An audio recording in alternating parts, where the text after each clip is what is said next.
that Sculpture Park, that area is just great.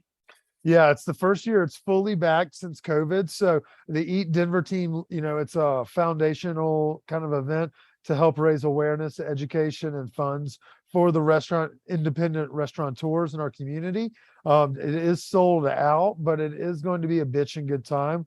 So be sure you're on the lookout for follow us, but also follow along Eat_Denver.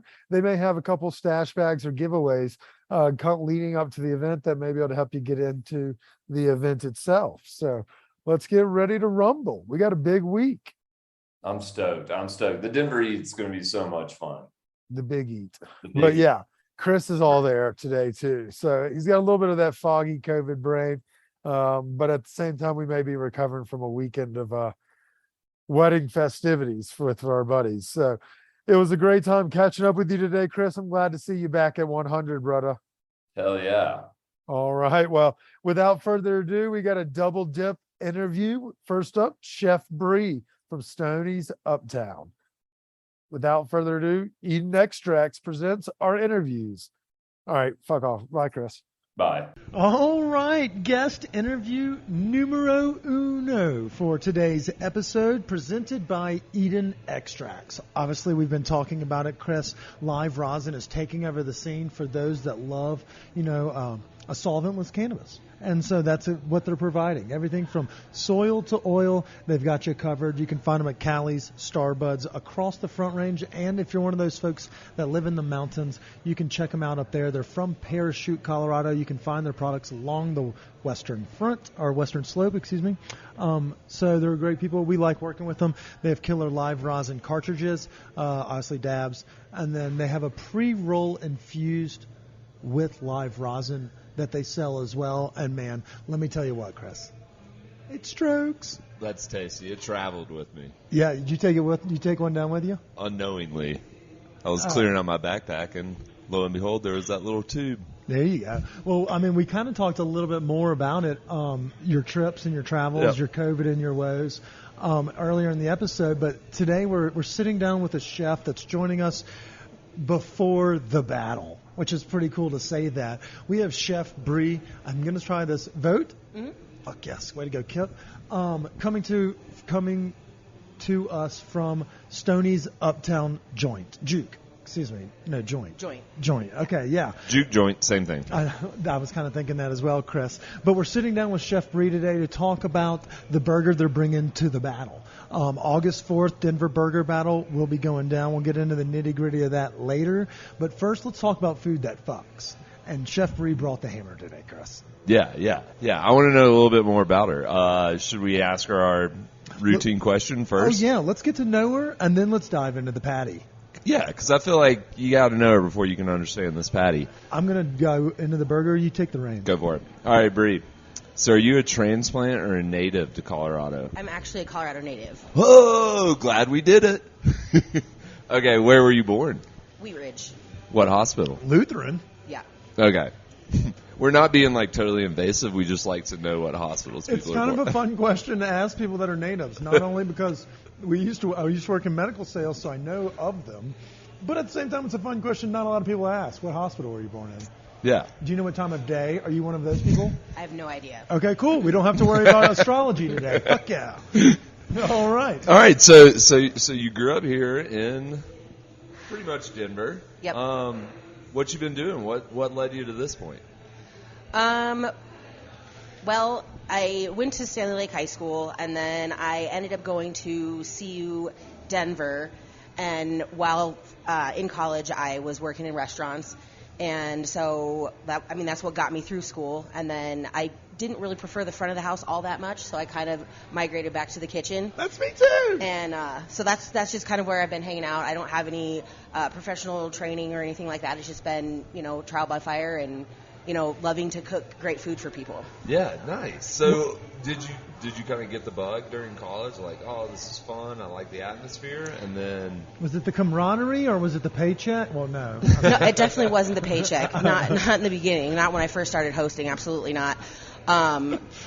I think it was the camaraderie and just like the environment. Yeah. It is fun. Yeah. I mean, like, I miss it. You know, obviously your work schedule kind of flip-flops and things of that nature to some of your friends that may be 9-to-5ers, but the friends that you make in the industry end up, you know, being there when you want to hang out or do something cool, so it always makes up for it. Right. Where And your since head's at. you transitioned to the back of the house, what's your kitchen nightmare?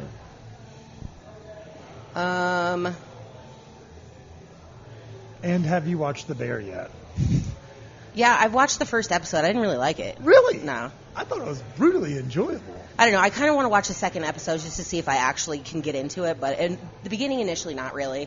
My biggest kitchen nightmare, probably people not showing up, honestly. The no-show, no call, no-show? Yeah. That irritates me. I can understand that completely. Well, I have a couple questions. Obviously, we mentioned that you brought this dank burger to the table today. We kind of for the stoner at mind, and so I have a question: did you tailor this burger to the festival? And where did y'all come up with the concept? Where did you find your place at home here at Stoney's? Let's start with the Stoney's aspect. Well, this burger's not on the menu here. Oh, really? No, I created this specifically for Burger Get the Battle. fuck out! We feel super special. Yeah, now. and I did the same thing with the harissa hot for the chicken fight that we won. Oh, really? Yeah. Okay. So you're just coming back. Are you getting high back there and just making the dankness? No, I actually don't smoke weed. Oh, well, I guess That's cool, but we won't talk about that. But hold on though. Do you after your chicken wing did so well? Do you not offer it here? Yeah, it's on the menu okay. now. Yeah. So basically, kind of rule of thumb is if we place or do really well with it, we'll try and incorporate it into the menu, depending on cost of the food and just if it's executable and feasible. yeah. I mean, yeah, at because a you got mass sauce. scale. And Denver Burger Battle, we'll talk about that later, but it's a mass scale. So you're making a burger that's, for 500 people or 1,000 people, or I don't know the exact details, but it's a fucking delectable burger. So if you didn't smoke weed, where did the creative concept come from? And let's talk a little bit more about this sexy burger that we have on our plates today. I don't know. I kind of I see ideas and think about how I can tailor it, how I can twist it, try a couple of different ideas, and just see, what would appease the masses. There's simple levels of it, and then there's other complex levels of it, just to kind of broaden the horizons for everyone. All right, so let's dive into this. Bottom patty, you mentioned it's going to be on potato for the plebs. Pretzel, excuse me, sorry. And that we're using brioche today because we're super special. I'm excited about the pretzel on the bottom. And then we're going smash patty. Yep. It's a fan favorite these days. I dig it. Chris was harping on the thicker guys. That's totally cool, too. And then what do we go next? What's the next? It's the roasted bone marrow cheese on top. So how do you make this roasted bone marrow cheese? Yeah, what are you doing here? Yeah. Actually, it's really simple. It's just I take some marrow bones and roast them in the oven until they're nice and hot and delicious, and then just mix it with the Boursin garlic and herb cheese. That's all it is. And then and it kind of has like a tzatziki type spread to it for those that maybe see the picture on social media. That's what you're looking at. So I like the inclusion of bone marrow because it's totally unnecessary and it's fucking fantastic. The original idea was to do a roasted bone marrow butter, but I figured on a large scale, trying to cut 400 burgers into quarters, I would have a butter mess everywhere. Oh, so yeah, I tried that'd to be simplify juicy. it a little bit, yeah. That's smart. Okay, so then what do we have next on what follows under the next layer? I forgot where we started from. We kind of did it backwards and forwards, but it's okay. So pretzel bun, bib lettuce, and then caramelized balsamic red onions. Yeah, and I like that, the balsamic onion. I think that is a nice compliment, and it kind of brings it back, makes it a full bite when you get a little bit of everything. It adds a little bit of that pizzazz. Well, you got a little bit of that acid cutting down the burger and that bone marrow cheese. And then bib lettuce. I'm a slut I like the lettuces. I enjoy them. And those are the ones you use for your lettuce wraps, so they're very flavorful. And fun fact, it seems like the bib lettuce works better than other lettuce on holding the integrity of the burger together. And as everybody knows, that's one of the things we harp on most when eating sandwiches and burgers is the integrity. Do I have a messy fucking plate with all of my ingredients? You don't have that here. It's a clean, delicious, flavorful bite. And you get everything in the bite. Fuck yeah. And so it seems like you're set up for festival tour. What else do we have on the gauntlet for the rest of the summer? Tell us a little bit about Stoney's as we get ramped up for football season. Well, I mean, come football season, I'll do another menu change. We did, like I said, we did do chicken fight. We did Top Taco. We did a charity event. We didn't do Top Taco. That's what I meant. For Safe House. So we won first place for chicken fight. We made it to the second round of judging with our Nashville hot chicken taco for Top Taco, but didn't place. And then we won first place for the appetizer with a whipped feta dip for the Safe House.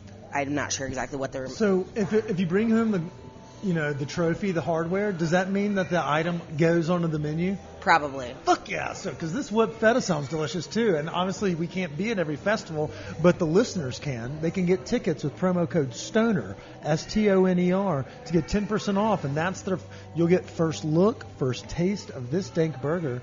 But I mean, yeah. So we have a menu change. Are the hits staying, and then bringing on some fresh? What's the fresh blood we're bringing in? Football season's more kind of geared towards like shareable kinds of things, like football-y, tailgate kind of stuff. I haven't really worked on the menu as of yet, just because I've been busy with all the other festivals and stuff that we've done. But yeah, shareable and fun stoner snacks. Yeah. That's exactly Twice baked potato skins, just throwing it out there. Oh yeah, but you have to try the party fries. We have that, but it's like a huge pile of waffle fries topped with all kinds of different stuff. Okay. So let's talk a little bit about getting prepared for football season, because I really need to harp, and I need those that work in the restaurant industry to hear this. It's about layering with Cho's and Tots and French fries. A proper, you got to proportionately toss all the ingredients, sometimes in the mix. You do a couple fries, throw on the beans, throw on the pico, then do a couple more fries, and then at the end do the liquid cheese. How do we approach this? Do we do a layered stacking situation with these party fries? The party fries, no, because it gets served in like a pie tin, so it's kind of just like one layer with a molten layer of cheese. Do you use knife? You can, but it's like the waffle fries are kind of scoopy. Oh. So you can just use waffle it like that. Waffle fries are scoopy. I love waffle fries. All right, but our nachos are definitely 2-layered. Okay, let's say football's in full force. About how many pounds of wings do y'all go through in a week? That's a good question, Chris. It is. Boneless and traditional? Ballpark it. Yeah. All the wings.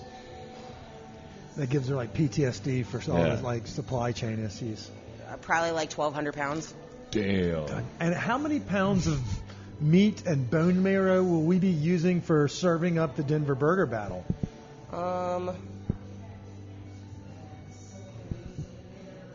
Yep, that's right. We're a math podcast now. She's like, God damn it, it's early in the morning. Why are you making me do this? If you want some of my Paloma, it makes me sharp. It may help you as well. Probably about 100 pounds of ground beef. Oh, shit. That's a lot of and beef. then an 80-pound case of bone marrow. Love it. Bones. Love it.